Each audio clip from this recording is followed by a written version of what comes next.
The MMA world is on fire after the official confirmation from Ilia Topuria.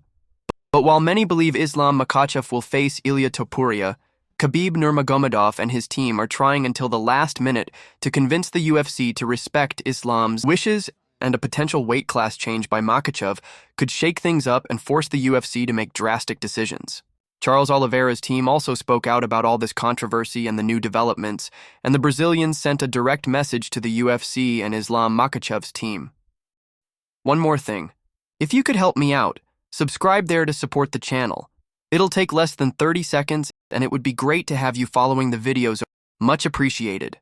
First, Ilia Topuria officially posted a message on social media, confirming that his next fight will take place during International Fight Week in June, stating clearly that it's already set. "I'd like to thank the community in Madrid and its president. I'm really sorry I can't be there with you, but I have a fight camp coming up. I hope to make you all happy again on June 28th.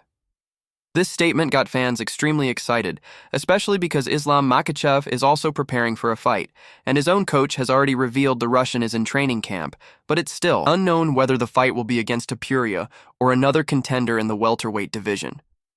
Now check out the honest and direct opinion of Diego Lima, Charles do Bronx's coach, on the possibility of Islam Makhachev moving up to welterweight.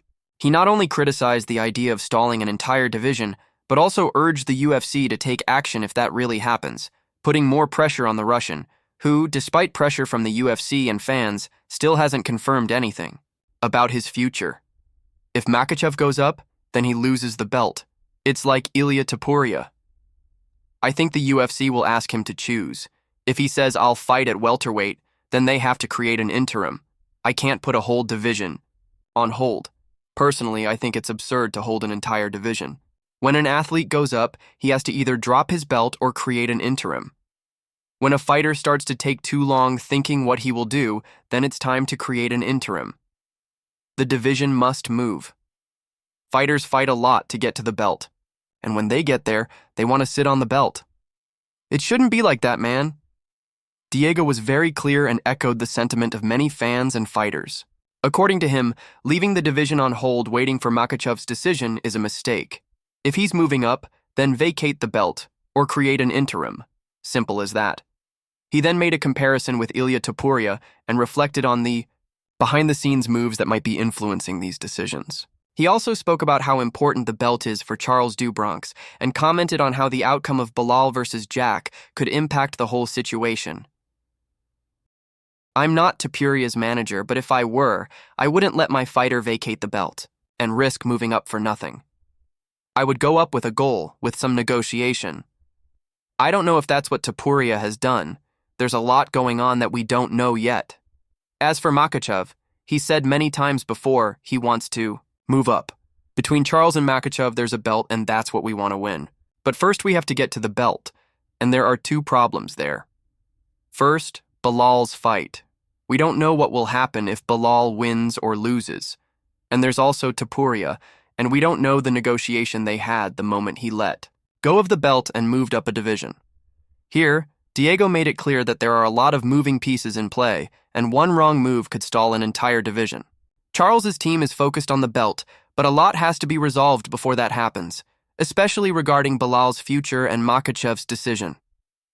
It's also worth noting that Khabib Nurmagomedov met this week in Dubai with Hunter, Dana White's right-hand man in the UFC, to decide Islam Makhachev's future.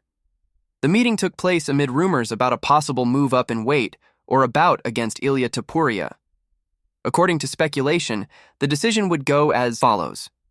If Belal Muhammad loses, Makhachev gets the green light to move up in weight. If Belal successfully defends his belt, Islam Makhachev stays at lightweight and faces Ilia Topuria for the undisputed title. Now let's talk about Garry. The young prospect analyzed Belal Muhammad's upcoming fight and predicted that Belal will continue his reign. If that happens, it would all but confirm that Islam Makhachev won't move up in weight, as he's made it clear he won't fight his friend Belal. I do think Belal has the advantage. I really do think that's a stylistically terrible matchup for Jack. I think we see Belal get the finish in the 4th or 5th round. I think Jack hits hard. Jack is clean at some boxing, but I just feel like we've seen Jack get outclassed by people who aren't as good as what Belal does in the same style. Belal the very best at that pressure cooker style. He doesn't hit the hardest, but he does not stop coming forward, and he mixes in his wrestling and he makes it awkward. I'd rather fight Belal. Nothing to do with style, but just to do with what he's done in the division. He is the champion. He has beaten former champions. He's on a however many fight win streak. Garry, like many fans, truly believes Belal Muhammad is unlikely to lose his title, and as mentioned earlier, that would force Islam Makhachev to fight Ilia Topuria, who is currently the most likely candidate to face the Russian. Garry was very clear about the path he wants to take in the UFC, and the Irishman has a mapped-out plan to become the pound-for-pound #1. Well, let me tell you what's next. I'm going to fight the winner at UFC 315. I believe it's Belal, and that's nothing against Jack. I just believe stylistically Belal has what it takes to get this fight done, and quite convincingly. So, I'm going to fight and beat Belal. Belal has said it many, many times, I am the toughest opponent in the division for him. Then when Belal doesn't have the belt, there's a certain pound-for-pound #1 who wants to come up, and his name is Islam Makhachev. I have nothing but love and respect for that man. His style, it would be an honor to share the octagon with him. I would love to go out there and prove that I'm the pound-for-pound #1. I beat Islam Makhachev, I take that status as the #1 pound-for-pound fighter. And then Shavkat gets the rematch. I'm going to go out there, and I am going to dismantle that man and prove that he never won that fight. That's my next 3-fight plan. Garry predicts Belal will beat Jack and wants to fight him next. After that, he dreams big. A clash with Makhachev, and then a rematch with Shavkat to prove who really won their first bout. It's a pretty ambitious plan, but definitely an exciting one. And to wrap this segment up, none other than Georges St. Pierre weighed in with an in-depth breakdown of the Belal versus Jack matchup. The Canadian praised both fighters but made it clear he sees Belal with more tools to win. Check it out. Belal is the complete package. He's good everywhere, and he's got a very awkward style that throws a lot of people off, especially standing up in the striking department. Jack, on the other side, he's on a tear. He's got a good momentum, he's on a winning streak, and it's going to be an interesting fight. On one side, Jack, I think, could have the advantages in the striking department, but it's not only a kickboxing match, it's mixed martial arts, and that's when I believe Belal Muhammad takes advantage of it. I think he's got more tools to win, but that doesn't mean that he's going to win. It's always about cracking the code, and he's the champion for a reason.